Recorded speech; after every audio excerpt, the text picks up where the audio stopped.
Souleymane Niang. Allons d'abord à Mbaling, ce village situé dans la commune de Malicounda, dans le département de Mbour. 5 pêcheurs sont introuvables depuis un mois. Leurs familles sont dans le désarroi et elles demandent à l'État de s'impliquer dans les recherches. Sur la petite côte, retrouvons notre correspondant Abdourahmane Diallo. Depuis plus de 2 mois, des pêcheurs du village de Mbaling dans la commune de Malicounda sont portés disparus. Adama Samoura, un des parents des pêcheurs. Ils sont partis fin décembre 2020 pour aller en Mauritanie et c'est là-bas qu'ils ont pris le pirogue le 21 janvier 2021. Et depuis ce jour, on n'a pas leurs nouvelles. Ils sont au nombre de 5 personnes. Ses parents n'arrêtent pas les recherches. Ils souhaitent l'implication des autorités afin de retrouver ces pêcheurs. On a fait beaucoup de recherches en Mauritanie, en Espagne, au Maroc. Rien. Même le maire de la commune de Malicounda, Maguette Sène, a envoyé leurs photos filiation au niveau des consulats Maroc, Espagne, Mauritanie, mais ça donne rien du tout. Nous demandons à l'État du Sénégal de nous aider pour les recherches parce que vraiment on vit des moments très difficiles. Il faut rappeler que Mbaling fait partie des villages les plus touchés par l'immigration clandestine. RFM Mbour. Abdourahmane Diallo. RFM. L'info, c'est ici. L'info, c'est ici. Affaire Ousmane Sonko Adji Sarr, le leader du PASTEF va-t-il déférer à la convocation du juge d'instruction?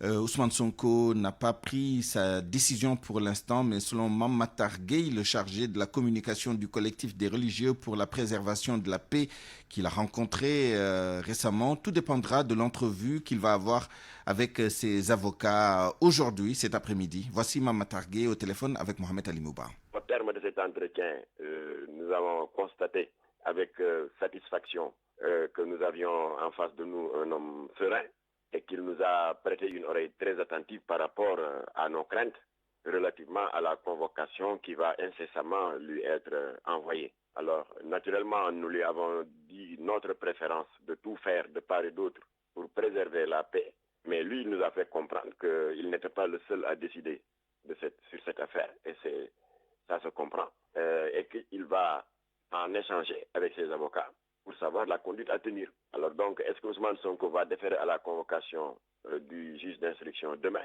Ça, Dieu seul et Ousmane Sonko le savent. Mais toujours est-il que nous avons poursuivi tranquillement notre médiation pour entrer en contact avec l'autre partie. Mais nous venons d'apprendre qu'un de ses avocats s'oppose farouchement à cette rencontre. Mame Matar Gueye, dites-moi, le Ousmane Sonko que vous avez vu, que vous avez rencontré, avec lequel vous avez discuté, est-ce que vous sentez qu'il est disposé à lâcher du lest, aller répondre à la convocation du juge d'instruction? Non, en fait, il faut avoir la franchise de reconnaître que nous, collectif des religieux pour la préservation de la paix civile, piloté par le doyen Abbé Jacques Seck, à aucun moment, pendant les 1h30 d'entretien, nous avons senti des oppositions, des propos assez amers en réponse à nos interpellations. Non, au contraire, il a été très courtois, il nous a prêté une oreille attentive relativement à toutes nos préoccupations. Même s'il avait annoncé son refus de répondre à toute convocation du juge, Ousmane Sonko a accepté de décharger la convocation qui lui a été envoyée à travers un de ses avocats, Maître Khourey Chiba. Alors, comment peut-on analyser cette posture? Le leader de PASTEF va-t-il finalement aller répondre au juge demain? Des spécialistes de la communication se prononcent dans ce sujet réalisé par Binta Diallo. Pour Momar Diong, analyste politique, Ousmane Sonko a tout juste fait un revirement. Premièrement, par rapport à sa première sortie, déclarant que si mon immunité parlementaire est levée à 9h, à 9h05, j'irai répondre à la justice. S'il ne déférait pas de lui-même à la convocation du juge, le juge pourrait être amené à décerner un mandat d'amener. Et je crois que ce ne serait pas bon pour lui qu'il soit quand même présenté devant le juge sous la contrainte.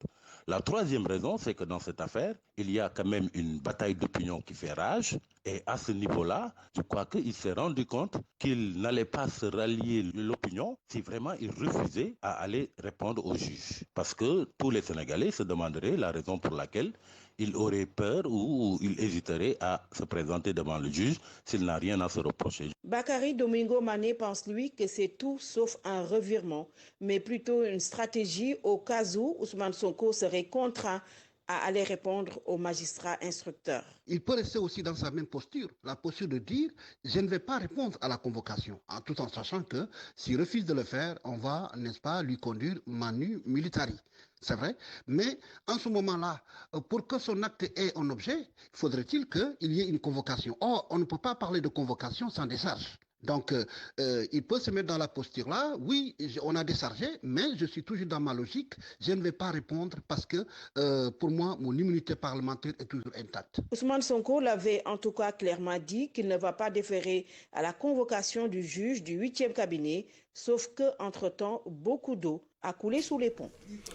En cas de refus de répondre à la convocation du juge d'instruction, les forces de police ont-elles les moyens qu'il faut pour contraindre Ousmane Sonko à répondre, à répondre à la justice? Dispose-t-elle des outils et du savoir-faire nécessaires pour éviter tout problème? Réponse dans ce dossier réalisé par Mohamed Ali Mouba. On me dit que le dossier n'est pas encore disponible. Nous y reviendrons certainement en cours de journal. Affaire Ousmane Sonko toujours. L'association Touche pas à ma sœur, qui s'active dans la promotion des droits des femmes et des filles, demande à la justice de faire la lumière sur cette affaire. Elle s'oppose ainsi à toute médiation et appelle à la préservation des droits de la plaignante. Écoutons Ismaël Kambi, le président de Touche pas à ma sœur, au micro d'El Hadj Ndiogou. Une accusation de viol ne se négocie pas. Nous nous opposons à toute forme de médiation autour de ces présumés abus sexuels. Les droits de la victime seront respectés à la lettre et justice sera faite. Faire une médiation au nom de quoi? Et les droits de la victime? Ou bien parce que la mise en cause est une personnalité publique du premier plan et la victime une badoula. Soyez raisonnable et ajustons à toute responsabilité. La seule médiation qui vaille, c'est de dire à Ousmane Sonko d'aller répondre à la justice. Combien de choses se sont passées ces derniers temps sans qu'aucun bâton de pèlerin ne soit pris pour des pourparlers devant baisser l'atmosphère? Nous sommes dans un état de droit, alors il faut laisser le soin à la justice de faire son travail. Et j'aimerais également y ajouter que la campagne de diabolisation infligée à la plaignante ne nous honore nullement. Nous avons prêté serment, nous touche pas à ma sœur, devant le peuple d'être au chevet des femmes et filles et nous comptons pas abdiquer quelle que soit la situation. C'est notre sacerdoce, loin des chapelles et combinaisons politiques. Revenons sur ce dossier réalisé par Mohamed Ali Mouba au sujet d'un éventuel refus de Ousmane Sonko de déférer à la convocation du juge d'instruction. Les forces de police ont-elles les moyens qu'il faut pour le contraindre? Disposent-elles également des outils et du savoir-faire nécessaires? Réponse dans ce dossier de Mohamed Ali Mouba. Pour mener son instruction et notamment interroger les personnes mises en examen ou qu'il envisage de mettre en examen, il faut que le juge d'instruction puisse obliger les intéressés à comparaître devant lui. Un mandat d'amener est un ordre donc donné à la force publique, la police ou la gendarmerie, par un juge d'instruction de conduire immédiatement devant lui une personne définie pour l'entendre. En cas de résistance, la force publique peut s'exercer et cela dépendra de la force en face. Bassamba Kamara, commissaire à la retraite. Vous savez, les forces de défense et de sécurité ne viennent pas comme ça, parce qu'au départ, ils viendront par exemple dialoguer avec vous, parce qu'il y a ce qu'on appelle les négociateurs et tout ça. On va vous inviter poliment à suivre. Mais si maintenant vous refusez, donc là, je crois que la violence va s'exercer sur vous, quel que soit l'issue, on serait obligé quand même de subir cette violence. Le problème se pose donc lorsqu'en face, l'individu concerné, par exemple, oppose une résistance ou bénéficie de l'aide de tiers pour s'opposer au mandat du juge. Mais en tous les cas, les forces spéciales qui opèrent dans ce genre de situation sont préparées pour dissuader toute forme de résistance. Non, on a tous les moyens pour que ça se passe normalement, sans effusion de sang, sans blessure. Je crois que tout le monde a intérêt à ça. Ceux qui sont en face, vous savez, en maintien de l'ordre, on dit qu'il faut montrer la force pour qu'elle soit pas, pour ne pas avoir à en recourir. Montrer la force nécessaire pour dissuader l'ennemi ou l'adversaire. Mais lorsque la personne dispose de garde du corps, prêt à le protéger en toutes circonstances, comment cela se passe? Sankoum Fati. Ce sont des personnes sensées, ce sont des personnes responsables. Les gardes du corps savent qui ils ont en face d'eux. Ils ne peuvent pas être aussi plus déterminés, plus armés, plus entraînés que ces gens. C'est des gens du métier. En tous les cas, en 2001, il y a une jurisprudence, celle Khadim Bousso. Et en mai, à partir avec la justice, il avait refusé de répondre à la convocation du juge. Le mandat d'amener s'est soldé par une effusion de sang. Mort donc de Khadim Bousso, tué lors de l'intervention. Autre aspect de cette affaire, Ousmane Sonko Adji Sarr, l'Ordre national des médecins du Sénégal dénonce la violation du secret médical dans cette affaire. Il demande l'ouverture d'une enquête pour situer les responsabilités dans la publication du certificat médical d'Adji Sarr sur les réseaux sociaux. Le président de l'Ordre national des médecins du Sénégal, Dr Boli Diop, était l'invité des RFM aujourd'hui. Dans cette affaire, on a vu que des certificats, en tout cas médicaux, circulaient et qui dévoilent vraiment le secret. Et ça, l'autre va jouer son rôle. Et en appelant à l'autorité, n'est-ce pas, qu'une enquête puisse être diligentée pour qu'on puisse recadrer les choses et revenir à l'orthodoxie. Un certificat médical, c'est un acte posé par un médecin, c'est une relation de confiance entre le médecin et le malade. Ça ne doit pas, en tout cas, fuiter et sortir dans les réseaux sociaux.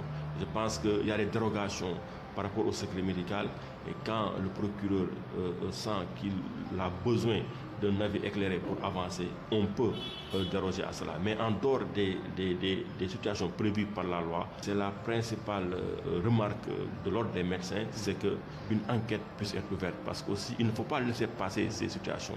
Il faut qu'une enquête soit ouverte pour qu'on puisse situer les responsabilités et qu'on puisse en tout cas préserver cette relation de confiance qui existe entre la population et le médecin. Pour être complet, notez que les 17 femmes de PASTEF arrêtées vendredi dernier sont retournées à la cave du tribunal de Dakar ce matin.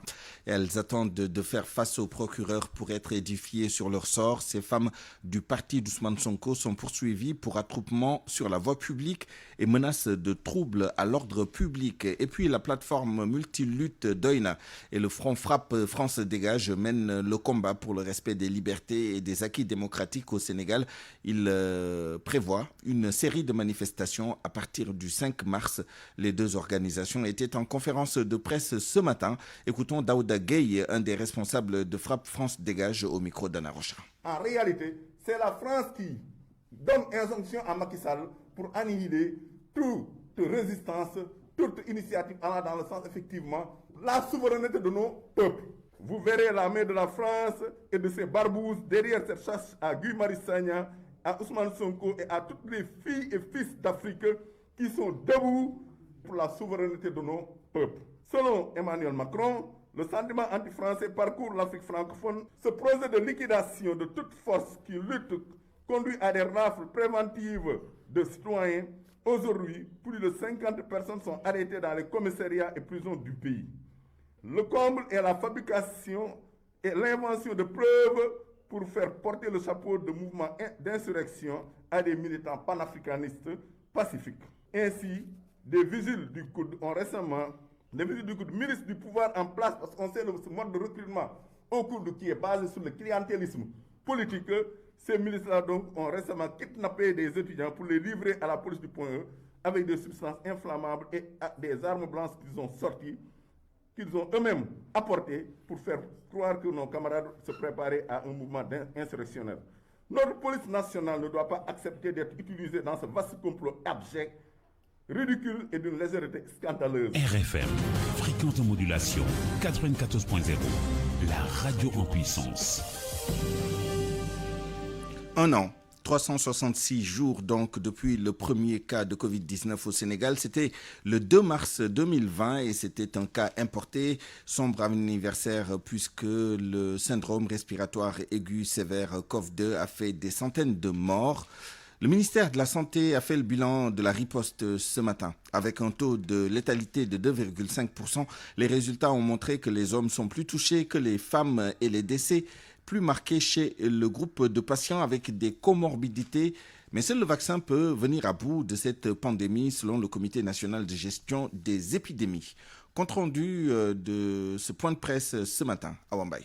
Avec 47%, le taux de transmission communautaire montre une circulation active du virus au Sénégal. Beaucoup de cas positifs, mais aussi de décès. Le docteur Abdoulaye Bousso revient sur les statistiques de la pandémie au Sénégal. Nous avons un nombre de décès à 888, c'est-à-dire une létalité de 2,5%. La répartition, nous avons une majorité de patients qui est de sexe masculin, avec 54% d'hommes et 46% de femmes. Et nous avons eu à retrouver également 3 comorbidités principales, constituées par l'hypertension artérielle, le diabète et toutes les maladies cardiovasculaires. Toutes les régions du Sénégal sont touchées. Et cette épidémie a évolué depuis 1 an. Nous avons eu 2 phases, comme nous disons maintenant 2 vagues. Maintenant, ce qui est notable, c'est que la deuxième vague est beaucoup plus intense que la première vague. Ça, c'est quelque chose de très notable. En termes d'amplitude, en termes d'intensité, mais en termes de nombre de cas sévères et de nombre de cas graves. Le taux d'attaque, par exemple, hebdomadaire que nous avons eu, c'est-à-dire le nombre de personnes contaminées par 100 000 habitants, dans la première vague, nous étions à 5,5, une moyenne hebdomadaire.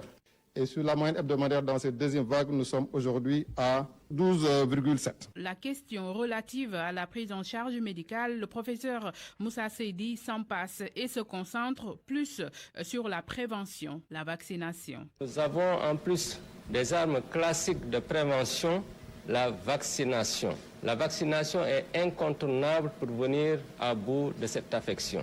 Je voudrais donc lancer un appel à tous nos concitoyens pour qu'ils s'engagent dans cette vaccination. Le vaccin est efficace et bien toléré. En tout état de cause, le vaccin ne tue pas alors que la Covid-19 tue. 12 mois de riposte, le Sénégal fait encore face à la pandémie de Covid-19 et le Comité national de gestion des épidémies se dit toujours en alerte pour agir sur la baisse des cas. Voilà, Mbaye, pour le niveau national. Au niveau régional, la région de Thiès a enregistré 4336 cas de Covid. C'est l'une des 3 régions les plus touchées avec Dakar et Diourbel. Le médecin-chef de région a présenté son bilan ce matin. Il indique que la région a enregistré beaucoup plus de cas en cette période de deuxième vague. Mais selon lui, le taux de guérison est très élevé. Une réussite de la prise en charge des malades à domicile est le fruit de ce résultat. Reportage Charanta Diop. À 1 an de riposte contre la Covid-19, la région de Thiès avait enregistré son premier cas le 14 mars 2020. Thiès est actuellement à 4336 cas. Le médecin-chef régional, Mama Moussa Diaw, confirme que Thiès a enregistré beaucoup plus de cas dans la deuxième vague. Effectivement, si je vous montre même pour la deuxième vague, même le pic de l'épidémie que nous avons atteint, en tout cas pour nous, entre la période du 1er au 7 février, rien que dans la semaine du 1er au 7 février, nous avons enregistré 317 cas. Alors que dans la première vague, donc au maximum, nous avons enregistré des pics allant jusqu'à 50-60 cas. Donc ce n'est même pas comparable. Donc, et sur de longues périodes, depuis la période du 14-20 décembre, c'est cette période, et depuis lors, donc les cas n'ont pas baissé par semaine en deçà de 30 cas par semaine. Donc jusqu'à présent, on est en 16. Des résultats probants sont enregistrés grâce à un plan mis en place par les autorités sanitaires pour endiguer la progression de la maladie. Oui, il faut dire que nous avons des résultats positifs au vu du nombre de personnes qui sont guéries à domicile. Au moment où je parle aujourd'hui, vous avez pratiquement 2777 personnes qui sont guéries. Le nombre de personnes en tout cas guéries à domicile, pratiquement c'est les 90%. Donc, c'est une réussite. Le nombre de personnes qui sont suivies à domicile, c'est un nombre qui est extrêmement élevé. Face au péril, les autorités administratives et l'ensemble des services de l'État ont pris toutes les dispositions nécessaires à l'application du décret sur l'état d'urgence. RFM Thiès, Cheikh Anta Diop. Après Thiès, allons à Touba, d'où est originaire le premier Sénégalais atteint de Covid-19. Et vous vous rappelez, c'est un émigré. Cet homme ne veut plus parler de cet épisode de sa vie. Mais dans la cité religieuse, les populations sont aujourd'hui conscientes de l'existence de la maladie. Leur seul souhait, la fin de la pandémie le plus rapidement possible. Reportage Marema Diop. Quelque part à Darou Marnane, nous sommes devant la maison des Mares, le premier cas sénégalais de coronavirus. Son frère aîné, trouvé à la porte, téléphone collé à l'oreille, ne veut dire aucun mot. Il y a un an, c'était la même réaction chez les riverains. Mais aujourd'hui, ils sont prêts à extérioriser leurs sentiments.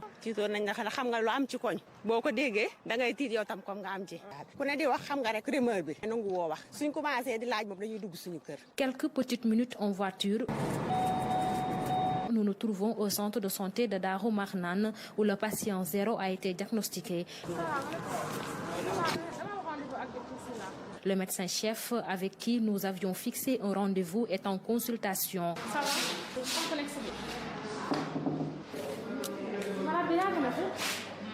À la sortie, nous croisons une femme. Elle habite la zone. Sa maison est côte à côte avec le centre. Elle raconte tout ce qu'elle a vécu durant les quelques mois où le centre a été consacré exclusivement au traitement de cas de Covid-19.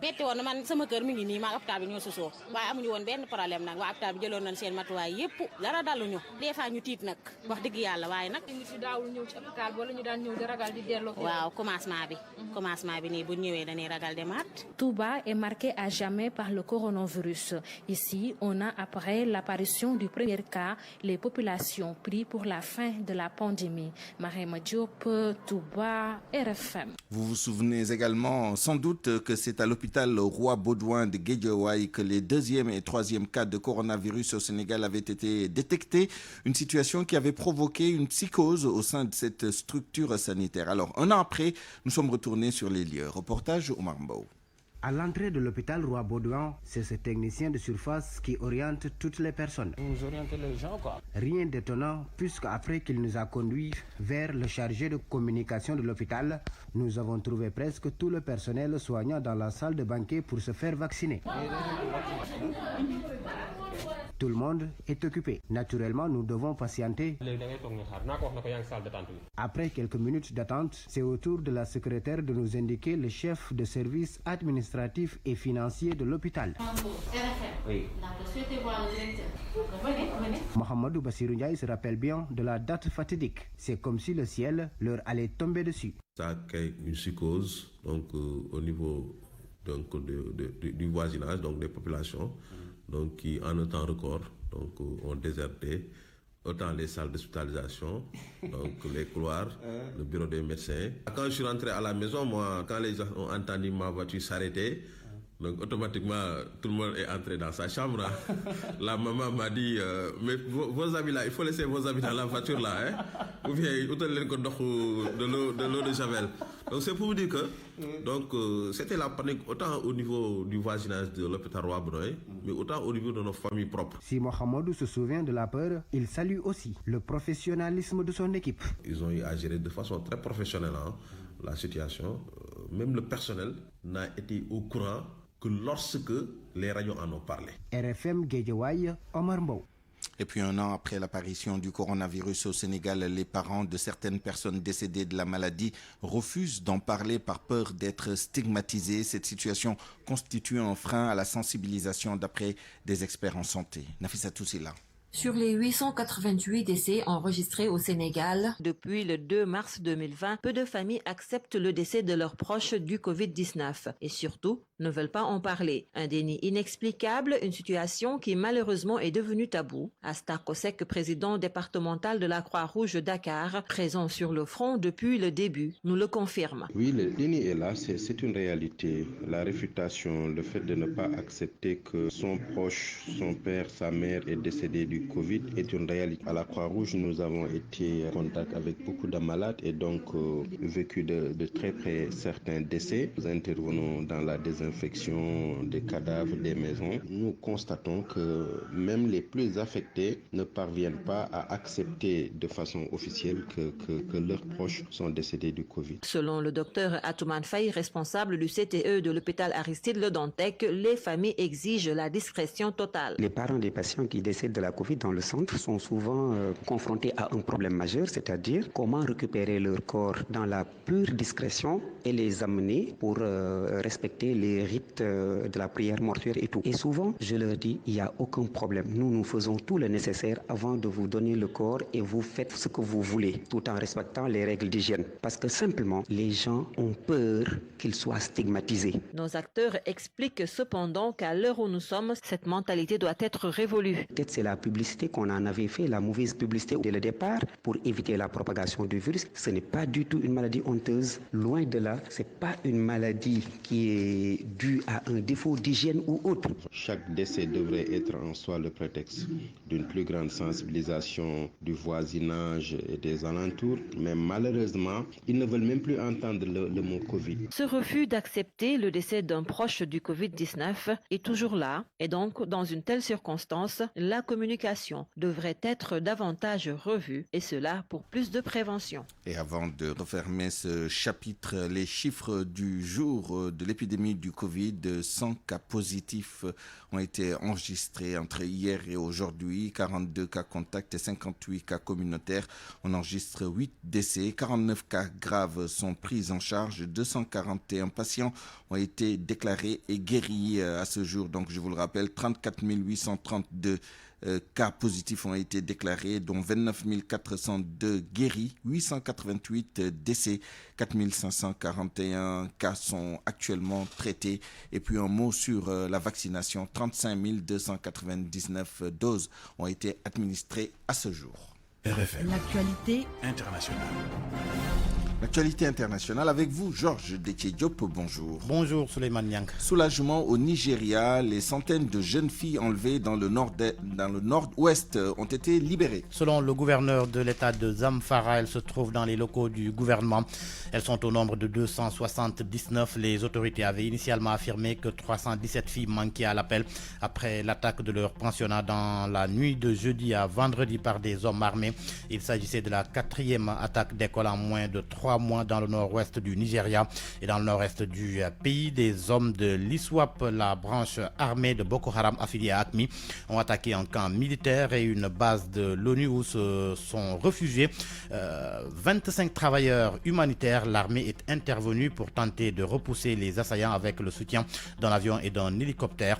Des renforts ont également été déployés. Côte d'Ivoire, dernière ligne droite avant le scrutin législatif de samedi prochain. La campagne bat son plein. Les candidats n'ont que 4 jours pour convaincre les électeurs. L'on fait le point avec Gobia Yabi à Abidjan. La scène politique ivoirienne est rythmée par la campagne électorale législative. Ce 2 mars, c'est le 5e jour de campagne. Elle prendra fin le 4 mars à minuit. Partout dans le pays, les candidats sont déployés sur le terrain et font vivre les 205 circonscriptions électorales au rythme de la campagne. Le mot d'ordre est le même, séduire le plus d'électeurs pour être victorieux au soir du 6 mars prochain où les Ivoiriens vont choisir les 205 députés. Nous sillonnons quelques circonscriptions. Ambiance.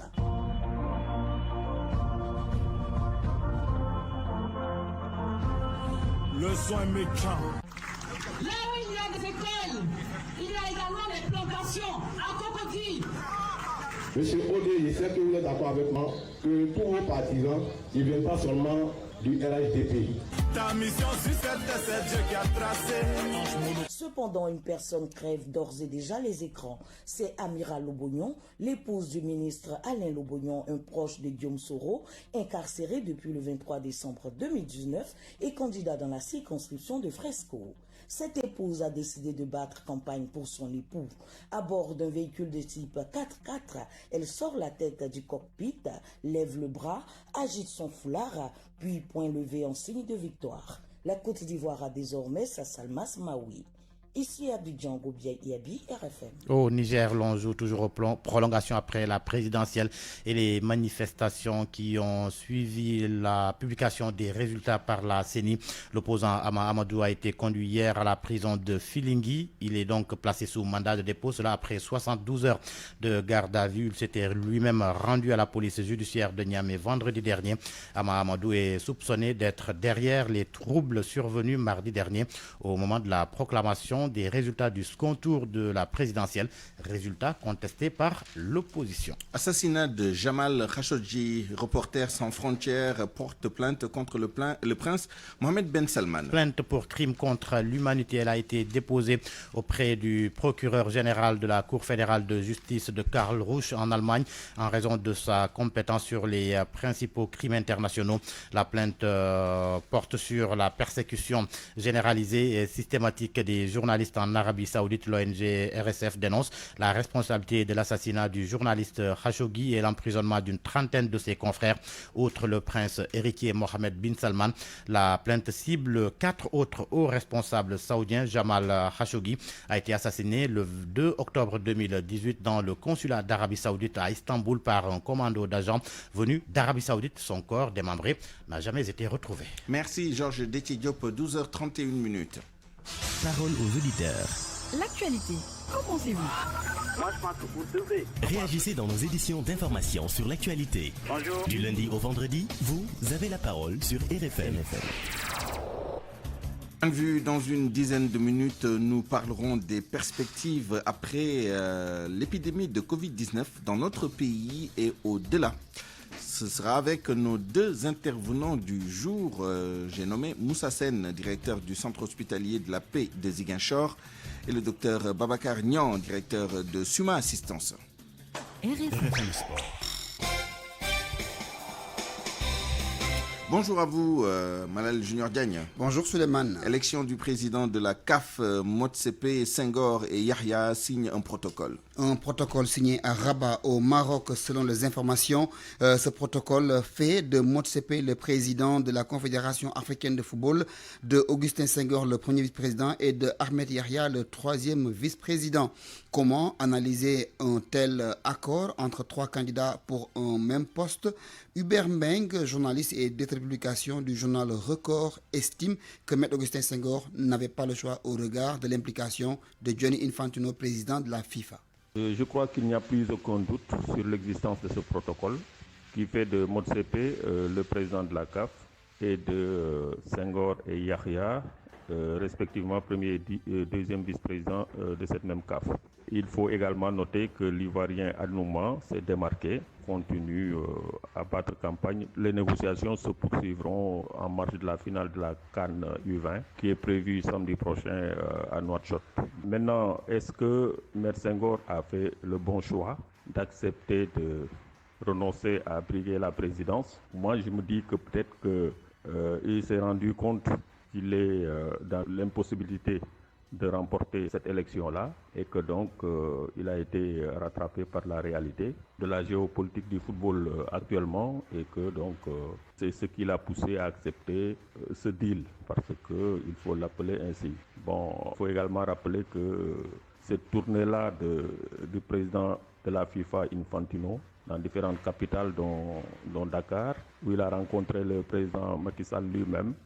Cette tournée-là n'est pas anodine non plus et que donc ça a peut-être influé sur cette prise de position, de décision de M. Senghor et de Yahya.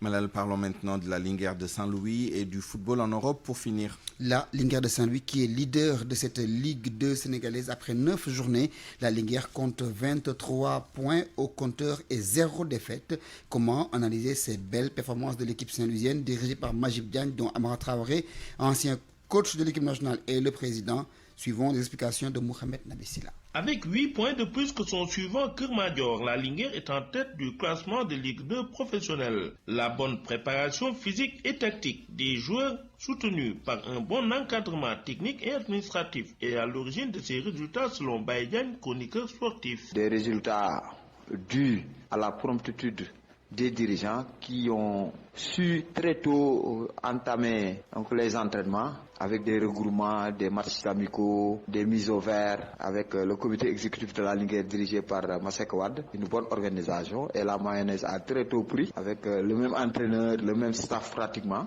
Et son camarade des gradins du dimanche Daoud Sen de le confirmer, estimant que la carrure du président et de l'entraîneur y sont pour quelque chose.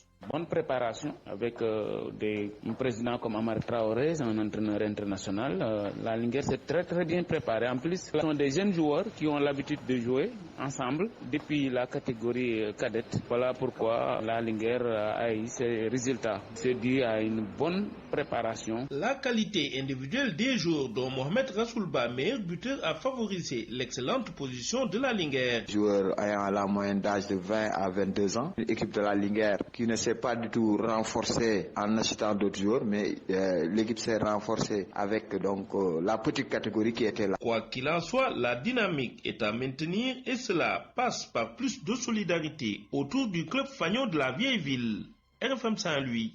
Mohamed Nabissila. La Linguère de Saint-Louis qui a battu dimanche dernier Diamono Fatick à Saint-Louis et qui va se rendre à Fatick ce week-end pour y affronter l'équipe de Diamono Fatick. Donc la Linguère n'est pas encore sortie des mains des Faticois. On finit avec le football en Europe, Souleymane. En Italie, on joue la 25e journée du Calcio. La Juve joue contre la Spiezza. Torino fera face à Lazio ce soir. En Angleterre, début de l'acte 29 de la Première Ligue. City, leader incontesté, joue contre Wolverhampton. Demain, on aura Liverpool-Chelsea, duel entre Sadio Mané et Edouard Mendy. Merci Malal Junior Diagne. RFM, la radio de toute l'actualité. Venons-en maintenant à notre dossier du jour. Il porte sur un phénomène qui inquiète de plus en plus au Sénégal, les sextapes, ces vidéos et images contraires aux bonnes mœurs, généralement diffusées sur les réseaux sociaux. Des spécialistes des sciences sociales que nous avons interrogés évoquent une crise des valeurs ou une dépression qui ne dit pas son nom. Quant au régulateur, il brandit la loi qui sanctionne sévèrement la violation de la protection des données personnelles. Un dossier réalisé par Barthélémy Ngom. Le phénomène a toujours existé, mais depuis l'avènement des smartphones, la récurrence des sextapes a fini par inquiéter plus d'un. Des personnalités du monde du spectacle ou du sport, des citoyens lambda ont vu leurs sextapes dévoilés et largement sur Internet. Des partages de vidéos ou images contraires aux bonnes mœurs, bon gré, mal gré. Djibi Diakhaté, sociologue, nous explique et situe le problème à 3 niveaux. Premièrement, l'être humain développe en lui un certain nombre de réflexes qui sont des réflexes bestiaux et que nous devons dans une certaine mesure réprimer à travers un dispositif qui existe au plus profond de nous-mêmes et qui a été installé par le biais d'un processus d'insertion psychosociale qui est l'éducation. Il se trouve que lorsque l'éducation se fragilise de plus en plus, cette partie bestiale a tendance à avoir de la marge de manœuvre de plus en plus développée. Deuxième chose qui me semble importante, c'est la crise des valeurs et des modèles. Vous avez maintenant, aujourd'hui, l'existence de ce que l'on appelle des appartements meublés et ces choses-là existent le plus souvent en dehors de la réglementation mise en place et favorisent des actes de ce genre. Au total, nous avons donc un ensemble de facteurs qui expliquent une propension et notamment des jeunes à s'adonner à ces activités. Et si vous regardez bien, principalement au niveau des milieux urbains et des milieux périurbains. Ce qui est le plus préoccupant en ces temps qui courent est qu'il y a des gens qui commettent des actes contraires aux bonnes mœurs et qui décident volontairement de les partager sur Internet sans retenue. Serigne Morbaye, psychologue, soutient qu'il s'agit tout simplement d'une dépression masquée, une liberté inouïe. La nature a horreur du vide. C'est un drame. Nous sommes dans le contexte d'une dépression masquée qui ne dit pas son nom, où les gens n'ont plus le bon sens, je dirais, parce que les réseaux sociaux sont aujourd'hui une famille où chacun puise, où chacun fait ce qu'il a envie de faire et il y a un sentiment de liberté inouïe dans ce contexte-là, parce que tout simplement, on n'est pas occupé ailleurs. Donc ça, c'est dramatique parce que ça configure un nouvel imaginaire qui va vers des perversions. C'est désolant pour un pays qui a une opportunité inouïe d'avoir une jeunesse que de la laisser comme ça. Pourtant, il y a bien un cadre juridique qui encadre tout cela. Cette affaire de sextape est bien punie par la loi. Ce qu'ils font s'expose à des sanctions pénales. Mohamed Diop, directeur des affaires juridiques du contentieux et de la conformité de la CDP. La loi prévoit des sanctions, donc c'est des fourchettes qui sont laissées à l'appréciation du juge. Ça va d'un emprisonnement, d'une peine d'emprisonnement allant de 1 à 5 ans et d'une amende qui peut aller de 500 000 à 5 millions de francs CFA. Mais toujours est-il que c'est le juge qui apprécie en fonction de la gravité de l'infraction. Il faut donc appliquer la loi dans toute sa rigueur pour arrêter ce phénomène des sextapes qui risque de prendre en otage tous les Sénégalais. Et là, ce sont les autorités qui sont interpellées. La presse de ce mardi 2 mars 2021, passée en revue par Georges Détié-Diop. 1 an de pandémie. Ce jour, l'année dernière, le Sénégal a enregistré son premier cas de Covid-19. Aujourd'hui donc, c'est l'an 1 du Covid-19, comme le souligne l'Observateur qui, pour la circonstance, propose un large dossier sur le sujet. Mon confrère dit revenir à travers un feuilleton de 3 épisodes sur l'an 1 du virus. Le cas zéro, la déprime et le ressaisissement, le professeur Seydi et les coulisses de la mort de Pape Diouf. Le professeur Seydi qui s'est d'ailleurs entretenu avec le journal L'Observateur. Il revient sur une année de lutte contre le coronavirus et confie que la pandémie a montré que eux, scientifiques, ne sont pas aussi intègres. Les chiffres de la pandémie, des chiffres qui parlent selon Vox Populi. Le journal fait savoir que d'un cas, le 2 mars 2020, notre pays était hier à 34 732 infections. Le Sénégal déplore 880 morts en un an, dont 547 décès entre le 1er décembre et hier 1er mars 2021. Hier toujours, mais c'est pour parler de l'affaire Sonko Adji Sarr. Hier donc, le juge du 8e cabinet a envoyé au leader de PASTEF sa convocation. Le quotidien précise que ce sont ses avocats qui ont reçu la convocation. Et c'est demain à 9h que Sonko est convoqué au tribunal. Tous les journaux ou presque en parlent d'ailleurs. Libération informe que le juge du 8e cabinet est passé par la section de recherche de la gendarmerie qui a contacté Maître Horeshiba. Tout au début, l'avocat n'a pas voulu décharger la convocation sans l'aval de son client, Ousmane Sonko, qui l'a finalement autorisé à la décharger. Mais Sonko va-t-il déférer demain à 9h? Va-t-il répondre à la convocation du juge Mamadou Seck? C'est la principale question que se posent mes confrères dans Vox Populi. Récemment, il avait défié la justice et récusé le magistrat qu'il accuse d'être à la solde du pouvoir. En tous les cas, selon Vox Populi, en cas de refus, Sonko risque un mandat d'amener. Ousmane Sonko qui a reçu samedi des religieux qui ont entamé une médiation entre lui et son accusatrice. Seulement, Abbé Jacques Seck et Mame Mactar Gueye ne pourront pas voir Adji Sarr. Source A affirme que Maître El Hadj Diouf, un des avocats de la masseuse, s'oppose à cette médiation. L'avocat confie dans le journal qu'Adji Sarr ne parle qu'au juge. Elle n'accepte aucune médiation parce qu'elle croit en la justice de son pays, contrairement à ces gens qui dénoncent la justice. Il ajoute que les religieux n'ont qu'à s'occuper de la religion, sinon ils risquent de discréditer Dame Justice. Dans l'Observateur, Maître El Hadj Diouf déclare que cette médiation est une entreprise extrêmement grave. La convocation de Sonko, les arrestations tous azimuts, ça sent le soufre, s'exclame Enquête. Et pour cause, après les enseignants, c'est un autre syndicat influent de fonctionnaires qui dénonce des arrestations arbitraires d'un collègue, Biram Souleye Diop, précisément, dont il réclame la libération. Un pas de plus vers des dérives qui menacent le pays depuis les accusations de viol et de menaces de mort à l'encontre du principal opposant au régime en place. Pendant ce temps, Sud Quotidien s'intéresse à ce qu'il appelle la stratégie répressive contre Pastef et compagnie. Sud Quotidien a pris la tâche du journaliste et analyste politique Momar Diong pour décrypter la situation. Dans son analyse, Momar Diong évoque 5 raisons qui montrent, selon lui, que le Sénégal marche tout droit vers une instabilité sans précédent. Et le régime en place, ajoute-t-il, joue avec le feu. À la une du journal Le Soleil, il est question de la préservation de la biodiversité. Le quotidien gouvernemental nous apprend que le président de la République a pris la décision de classer simultanément 9 forêts. Les régions de Kolda, Matam, Tambacounda sont concernées pour une superficie totale de 84 726 hectares. Le journal indique que derrière cette mesure se cachent les enjeux de la préservation de la biodiversité, de l'érosion des sols, de l'atténuation des effets des changements climatiques. Les sports pour terminer. À la première page de Record, Abdallah Sima, attaquant sénégalais du Slavia Prague. Il serait dans le viseur du Paris Saint-Germain qui aimerait le recruter d'ici au prochain mercato. Abdallah Sima a marqué 19 buts et distribué 5 passes décisives en 28 matchs, toutes compétitions confondues. À la une de stade, la présidence de la CAF et la préférence de la FIFA qui presserait 3 candidats à se ranger derrière le Sud-Africain Motsepe. Mon confrère révèle qu'une rencontre entre les 4 candidats est prévue le week-end prochain à Nouakchott lors de la finale de la CAN U20. Mais déjà au Sénégal, des voix s'élèvent pour s'opposer à un désistement de Maître Augustin Senghor. Pour Mbaye Diouf Dia, président de Mbour Petite Côte, Maître Senghor doit oser aller aux élections. L'ancien international Cheikh Sidiba confie, lui, que voir Maître Augustin Senghor se retirer serait un désaveu, une défaite cruelle, et nous devons apprendre à dire non à la FIFA. À vos kiosques et bonne lecture.